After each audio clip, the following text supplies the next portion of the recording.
My sister-in-law said that it was disgusting that I still held on to my dead baby, but my mill defended me. My husband and I suffered the loss of our first baby just 3 weeks ago. I was 32 weeks pregnant, and I noticed that my daughter was not moving as much as usual on a Friday night or moving at all. Saturday at 3:24 a.m., I gave birth to her, stillborn. It was and is genuinely the worst thing that ever happened to me. Everyone and every mom warns you about postpartum, but no one warns you about suffering it with no baby. Since then, we've been bombarded with support from our family, and I am so grateful for that. My sister-in-law, however, I've never really gotten along with her. She always makes insensitive comments and knows Mill will back her up. Anyway, she came with my Mill to visit only a week after I gave birth. For context, my Mill says that my Sil is autistic, although she isn't diagnosed, and that she says things without thinking, which is a symptom of it. I'm not a big fan of her because I find her quite spoiled and a brat for a 21-year-old.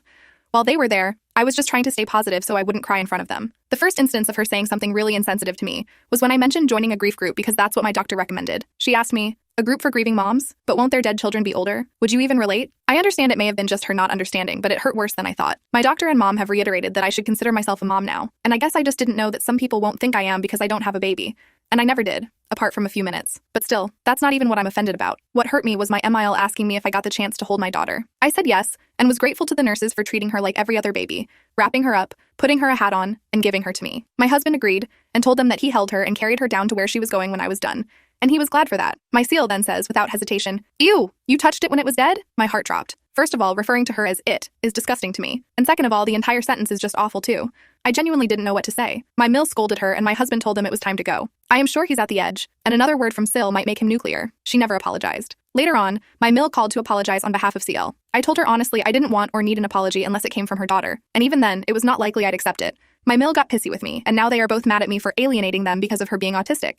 I disagree heavily. Update: I could not sleep. The words of Sil keep replaying in my mind, and I am ashamed of myself for not having to defend my poor baby. My husband was distraught and found me breaking down in the bathroom. Thoughts like, it was my fault, and I should just die with her around my mind. My husband held me and cried too. He brought me to bed and held me until I fell asleep. He was an angel. When I woke up, he was not beside me. I went to the kitchen and saw him preparing a nice breakfast for us. While eating breakfast, he suddenly held my hand and said, "I love you." It was the most heartfelt "I love you" I have ever heard, and I will never forget that moment. I was reassured by those words that this man would never leave my side while I was facing this. I looked at my phone and there were a bunch of texts from Sil and MIL. They are asking me to tell my husband to change his mind. I was confused. I asked him about it and he shrugged. He said that he had requested MIL and Sil to take a diagnosis of Sil's condition, and only by then, and if the result will come out as Sil having neurotic problems, will he let them in our lives again. He also said he was tired of the BS Mill throws whenever her favorite daughter is at fault. He also said that he would not help them financially anymore and that SIL could work if she wanted to. She's an adult who needs to fend for herself.